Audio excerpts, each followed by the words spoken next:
Hey guys, it's Nuka here, and I promised y'all a trading tips video official. The last one was just kind of me going over the entire trading system as a whole, not the entire thing. Today I'm going to go into more detail and a little bit quicker than I can. So the trading system is divided up into different sections and such: hat trading, metal trading, all kinds of things. But the basic consensus is that let me go over things real quick. 3 scrap metal obviously makes a reclaim. 3 reclaim makes a refine. 3 refine makes a hat, but that's not how it works in trading districts. Well, trading ways. Hats are grouped into certain sections, craft hats, stuff like that. Here's my backpack real quick because I couldn't show it last time. This is my entire backpack. I have every strange in the game, including every strange festive in Area Crate 30. I have a large amount of hats, some unusuals, pair of earbuds for my friend. I don't know if he's gonna let me keep them though. I have no idea. He just gave them to me at one point. I like it though. Here, let me find it. Show you the name. The name is Sexer. Yeah. Anyway, so let's go over it from the beginning. This is refined metal. This is the bread and butter, in my opinion, of trading for new traders. Refined metal can be turned into a lot of weapons, strange weapons, tags, paints, or hats, or decal tools, and stuff like that. Such and the likes. Now, the slowest way to make profit on TF2 is a method called scrap banking. Scrap banking is when you take a refined metal, or whatever metal you have, bring it down into scrap. And once it's in scrap, you will go out and say that you're scrap banking. People will give you 2 random weapons for 1 piece of scrap. Then basically you have to wait and sell the weapons that you get from scrap banking for 1 scrap metal each, thus doubling your profit. The only problem is people are not always buying weapons, and it can be a very tedious and very boring procedure to go through, but it is the most confirmed way on making slow profit. Another way that's a lot riskier, keys. I don't have any keys in my backpack currently because I haven't really had anything to buy recently, but keys are things that you can use for 2 things. Keys are worth approximately 2.44 to 2.55 refined metal. So 1 key can get you a lot more than a refined metal can, and it's also worth a lot more in the district, in the tradings. Now, you can also use keys to open crates. Now, if you unbox an unusual, your profit will usually double or triple or even quadruple if the unusual is amazing, but you can also be screwed over if you don't get an unusual, or you get like a confetti unusual, and you can really be screwed over, to be completely honest. So that's one thing you need to keep an eye out for. Now, besides that, let's delve into weapons. Almost every weapon in the game is 1 scrap metal. Now, there's differences. When new weapons come out, they can be worth up to a refined metal each because of the fact that they're new weapons.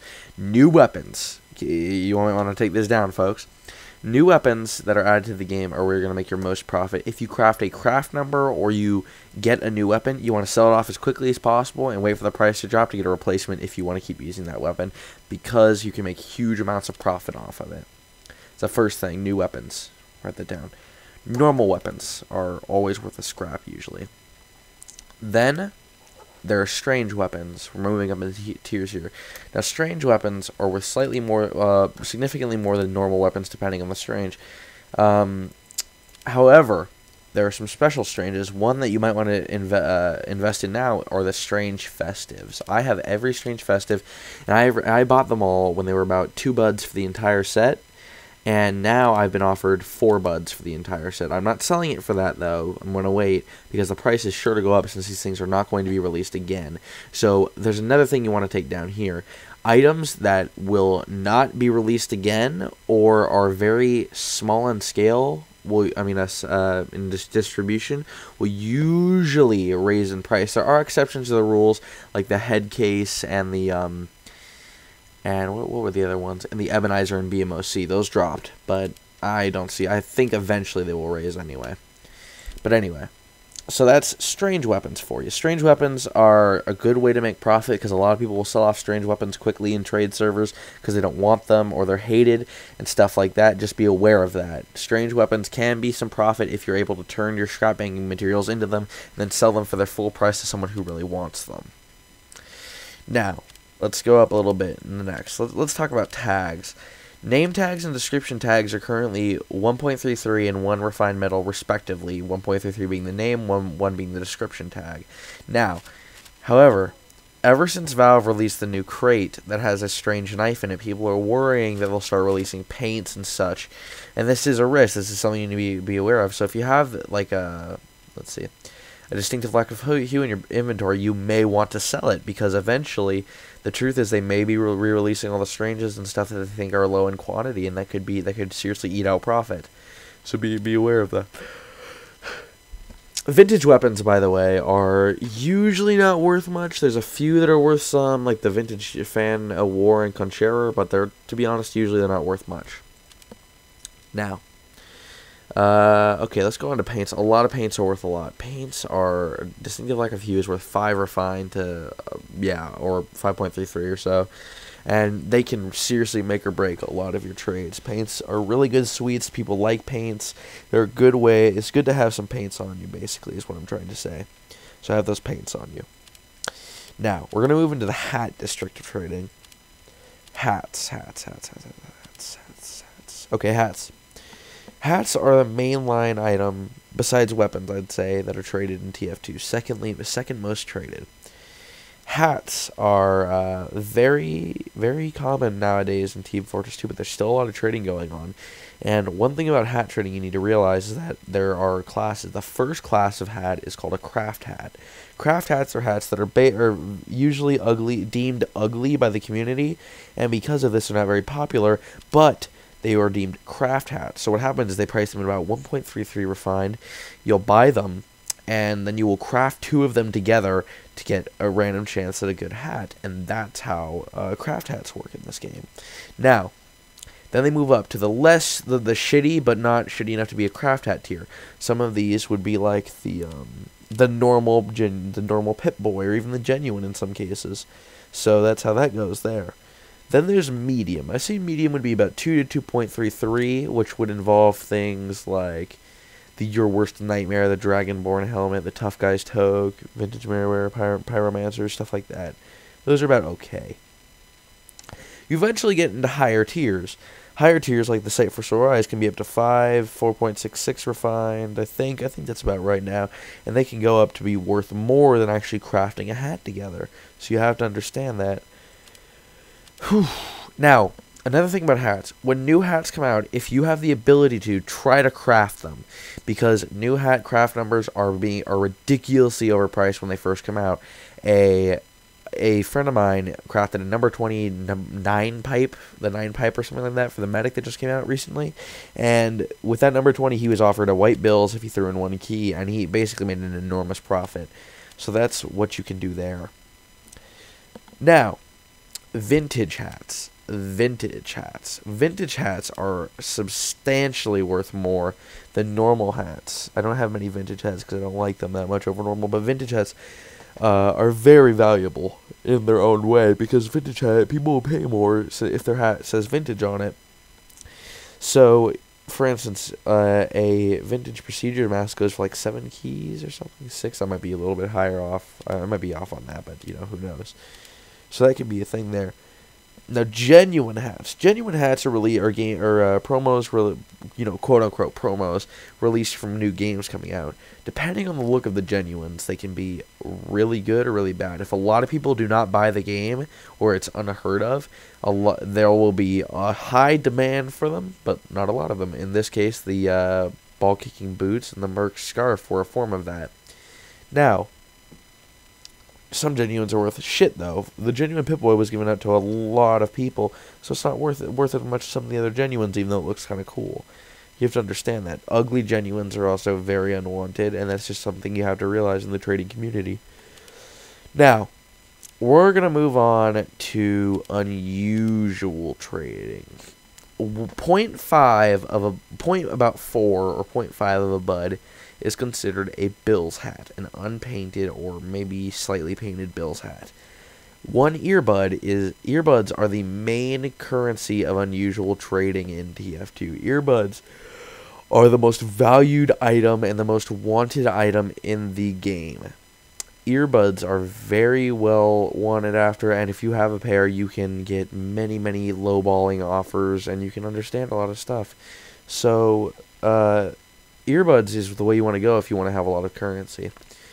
Now, unusuals can not really be wanted. For instance, like let me see here.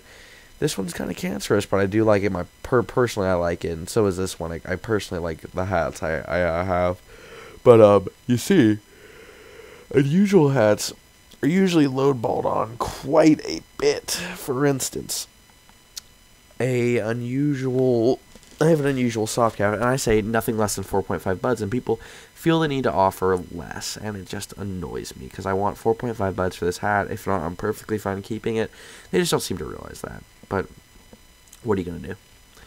So, that's how that works out. Unusual hats can basically now affect tiers of unusual hats.